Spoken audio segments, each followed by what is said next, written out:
IIT Bombay Turkey ಜೊತೆಗಿನ ವಿಶ್ವವಿದ್ಯಾಲಯಗಳೊಂದಿಗಿನ ತನ್ನ ಎಲ್ಲಾ ಒಪ್ಪಂದ ರದ್ದು ಮಾಡಿಕೊಂಡಿದೆ. ದೇಶದ ಭದ್ರತೆ ಹಾಗೂ ಹಿತಾಸಕ್ತಿಗಳಿಗೆ ಆದ್ಯತೆ ನೀಡುವ ಉದ್ದೇಶದಿಂದ ಈ ನಿರ್ಧಾರವನ್ನು ಕೈಗೊಳ್ಳಲಾಗಿದೆ. ಈ ಬಗ್ಗೆ ಐಐಟಿ ಬಾಂಬೆ ಅಧಿಕಾರಿಗಳು ಮಾಹಿತಿ ನೀಡಿದ್ದಾರೆ. ಬೂಟಾಟಿಕೆಗೆ 4 ಫ್ಲೈಟ್ ಹಾರಿಸಿದ್ದಾರೆ ಎಂದಿದ್ದ ಕೊತ್ತೂರು ಮಂಜುನಾಥ್ಗೆ ಕೇಂದ್ರ ಸಚಿವ ವಿ ಸೋಮಣ್ಣ ತಿರುಗೇಟು ಕೊಟ್ಟಿದ್ದಾರೆ. ತುಮಕೂರಿನಲ್ಲಿ ಮಾತನಾಡಿದ ಸೋಮಣ್ಣ, ಇಂಥ ನೀಚರು ಈ ದೇಶದಲ್ಲಿ ಜಾಸ್ತಿ ದಿನ ಇರಬಾರದು, ಇಂಥವರಿಗೆ ರಕ್ಷಣೆಯನ್ನ ಯಾರೂ ಕೊಡಬಾರದು ಅಂದಿದ್ದಾರೆ. ಬಿಜೆಪಿ ರಾಜ್ಯಾಧ್ಯಕ್ಷ ಬಿವೈ ವಿಜೇಂದ್ರ ಕೈ ಶಾಸಕ ಕೊತ್ತೂರು ಮಂಜುನಾಥ್ಗೆ ಪರೋಕ್ಷವಾಗಿ ಅಯೋಗ್ಯ ಅಂತ ಹೇಳಿದ್ದಾರೆ. ಬೂಟಾಟಿಕೆಗೆ ಫ್ಲೈಟ್ ಹಾರಿಸಿದ್ದಾರೆ ಎಂಬ ಹೇಳಿಕೆಗೆ ಈ ರೀತಿ ಪ್ರತಿಕ್ರಿಯೆ ಕೊಟ್ಟಿದ್ದಾರೆ. ಪಾಕ್ ಪರ ಹೇಳಿಕೆ ಕೊಡಬಾರದು, ಆ ಅಯೋಗ್ಯ ಕೆಲವರು ಹೇಳಿಕೆಯನ್ನ ಕೊಡ್ತಾ ಇದ್ದಾರೆ ಅಂತ ಹೇಳಿದ್ದಾರೆ. ಕಾಂಗ್ರೆಸ್ ಪಾಕ್ ಪರ ಇದೆ ಎಂದಿದ್ದ ಛಲವಾದಿ ನಾರಾಯಣಸ್ವಾಮಿಗೆ ಪ್ರಿಯಾಂಕ್ ಖರ್ಗೆ ತಿರುಗೇಟು ಕೊಟ್ಟಿದ್ದಾರೆ. ಛಲವಾದಿ ನಾರಾಯಣಸ್ವಾಮಿಗೆ ಇತಿಹಾಸ ಗೊತ್ತಿದೆಯಾ? ಆರ್ಎಸ್ಎಸ್ ಚಡ್ಡಿ ಹೊತ್ತ ತಕ್ಷಣ ದೊಡ್ಡ ಲೀಡರ್ ಆಗೋದಿಲ್ಲ, ಮೊದಲು ಛಲವಾದಿ ರಾಜೀನಾಮೆ ಕೊಟ್ಟು ಮಾತನಾಡಲಿ ಅಂತ ಆಗ್ರಹಿಸಿದ್ದಾರೆ. ಅಮೆರಿಕ ಅಧ್ಯಕ್ಷ ಟ್ರಂಪ್ ಕದನ ವಿರಾಮವನ್ನ ಯಾಕೆ ಘೋಷಣೆ ಮಾಡ್ತಾರೆ ಅಂತ ಸಚಿವ ಪ್ರಿಯಾಂಕ್ ಖರ್ಗೆ ಪ್ರಶ್ನಿಸಿದ್ದಾರೆ. ಬೆಂಗಳೂರಿನಲ್ಲಿ ಮಾತನಾಡಿದ ಪ್ರಿಯಾಂಕ್, ನಮ್ಮ ವಿದೇಶಾಂಗ ನೀತಿಯ ತೀರ್ಮಾನ ತೆಗೆದುಕೊಳ್ತಾ ಇರೋದು ಯಾರು, ಮೋದಿನಾ ಟ್ರಂಪಾ ಅಂತ ಪ್ರಶ್ನಿಸಿದ್ದಾರೆ.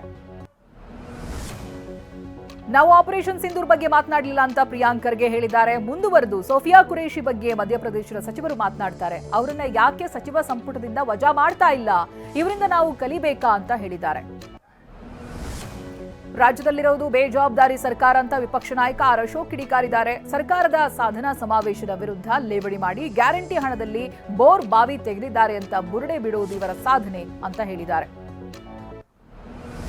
ಮಾಜಿ ಪ್ರಧಾನಿ ಎಚ್ ಡಿ ದೇವೇಗೌಡರಿಗೆ ಇಂದು 93ನೇ ಹುಟ್ಟು ಹಬ್ಬದ ಸಂಭ್ರಮ. ಹೀಗಾಗಿ ದೇವೇಗೌಡರು ತಿರುಪತಿ ವೆಂಕಟೇಶ್ವರನಿಗೆ ವಿಶೇಷ ಪೂಜೆಯನ್ನ ಸಲ್ಲಿಸಿದ್ದಾರೆ. ಈ ವೇಳೆ ಮಾಜಿ ಸಚಿವ ಸಿಎಸ್ ಪುಟ್ಟರಾಜು ಉಪಸ್ಥಿತರಿದ್ದರು. ಮೈಸೂರಿನ ಚಾಮುಂಡಿ ಬೆಟ್ಟಕ್ಕೆ ವಿಧಾನಸಭಾ ಉಪಸಭಾಪತಿ ರುದ್ರಪ್ಪ ಲಮಾಣಿ ಭೇಟಿ ಕೊಟ್ಟಿದ್ದಾರೆ. ಇತ್ತೀಚೆಗೆ ಕಾರು ಅಪಘಾತಕ್ಕೊಳಗಾಗಿದ್ದ ರುದ್ರಪ್ಪ ಲಮಾಣಿ ಆರೋಗ್ಯ ಚೇತರಿಕೆ ಬಳಿಕ ಚಾಮುಂಡಿ ತಾಯಿಯ ದರ್ಶನ ಪಡೆದಿದ್ದಾರೆ. ಸರ್ಕಾರಿ ಜಮೀನು ಒತ್ತುವರಿ ತೆರವಿಗೆ ತೆರಳಿದ್ದಂತ ಆರ್ಐ ಹಾಗೆ ವಿಎಸ್ ಮೇಲೆ ಹಲ್ಲೆಗೆ ಯತ್ನಿಸಿರುವಂತಹ ಆರೋಪ ಕೇಳಿ ಬರ್ತಾ ಇದೆ. ಬೆಂಗಳೂರು ಉತ್ತರ ತಾಲೂಕಿನ ಮೈಲನಹಳ್ಳಿಯಲ್ಲಿ ಘಟನೆ ನಡೆದಿದೆ. ಕಾಂಗ್ರೆಸ್ ಮುಖಂಡ ರಾಜಶೇಖರ್ ಮತ್ತೆ ಸಹಚರರು ಅವಾಚ್ಯ ಶಬ್ದಗಳಿಂದ ನಿಂದಿಸಿ ಧಮಕಿ ಹಾಕಿದ್ದಾರೆ ಎನ್ನಲಾಗಿದೆ. ಬೆಂಗಳೂರಿನಲ್ಲಿ ಖದೀಮರು ಸ್ಕೂಟರ್ನಲ್ಲಿ ಬಂದು ಟ್ಯಾಪ್ ಕದ್ದೊಯ್ದಿದ್ದಾರೆ. ಹನುಮಂತನಗರದಲ್ಲಿ ನಿನ್ನೆ ಸಂಜೆ 7:10 ಸುಮಾರಿಗೆ ಕೈಚಳಕ ತೋರಿಸಿದ್ದಾರೆ. ಸ್ಕೂಟಿಯಲ್ಲಿ ಬಂದ 3 ಪೈಕಿ ಓರ್ವ ಕದ್ದಿದ್ದಾನೆ. ಮನೆ ಮಾಲೀಕರು ಬರೋದ್ರೊಳಗೆ ಬೈಕ್ ಏರಿ ಪರಾರಿಯಾಗಿದ್ದಾರೆ. ನಿನ್ನೆ ಸುರಿದ ಮಳೆಗೆ ಬೆಂಗಳೂರಿನ ರಸ್ತೆಗಳ ಗುಂಡಿಗಳು ಬಾಯಿ ತೆರೆದಿವೆ. ಬೃಹತ್ ಗಾತ್ರದ ಗುಂಡಿಗಳು ಬಿದ್ದು ವಾಹನ ಸವಾರರು ಪರದಾಡುವಂತಾಗಿದೆ. ಗ್ರೇಟರ್ ಬೆಂಗಳೂರಿನ ರಸ್ತೆಗಳು ಇದೇನಾ ಸ್ವಾಮಿ ಅಂತಿರೋ ಸವಾರರು ಜನರು ಪ್ರಶ್ನೆ ಮಾಡ್ತಾ ಇದ್ದಾರೆ. ಹಾವೇರಿಯ ಇಜಾರಿಕಲಪಾಪುರದಲ್ಲಿ ಬಿರುಗಾಳಿಗೆ 60ಕ್ಕೂ ಹೆಚ್ಚು ಅಲೆಮಾರಿ ಕುಟುಂಬಗಳು ಕಂಗಾಲಾಗಿವೆ. ಬಿರುಗಾಳಿ ಮೊಳೆಗೆ 10ಕ್ಕೂ ಹೆಚ್ಚು ಕುಟುಂಬಗಳ ಜೋಪಡಿ ಹಾರಿ ಹೋಗಿವೆ. ನೆನೆಗುದಿಗೆ ಬಿದ್ದಿರುವಂತಹ G+ ಮನೆ ಕಾಮಗಾರಿ ಮುಗಿಸುವಂತೆ ಈ ಕುಟುಂಬಗಳು ಮನವಿ ಮಾಡಿವೆ.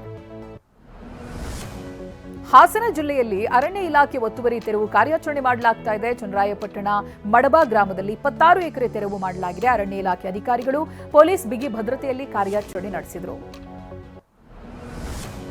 ಮಂಡ್ಯ ನಗರದ ಬೆಂಗಳೂರು ಮೈಸೂರು ಹೆದ್ದಾರಿ ಬಳಿ ವೇಶ್ಯಾವಾಟಿಕೆ ಅಡ್ಡೆ ಮೇಲೆ ದಾಳಿ ಮಾಡಲಾಗಿದೆ. ಮೈಸೂರಿನ ಒಡನಾಡಿ ಸಂಸ್ಥೆ ಹಾಗೆ ಪೊಲೀಸರು ಜಂಟಿ ಕಾರ್ಯಾಚರಣೆ ನಡೆಸಿದ್ದಾರೆ. ದಂಧೆ ನಡೆಸ್ತಾ ಇದ್ದಂತಹ ಮಹಿಳೆ ಓರ್ವ ಪಿಂಪ್ ಓರ್ವ ಗ್ರಾಹಕನನ್ನ ಪೊಲೀಸರು ವಶಕ್ಕೆ ಪಡೆದಿದ್ದಾರೆ. 4 ಮಹಿಳೆಯರ ರಕ್ಷಣೆ ಮಾಡಲಾಗಿದೆ.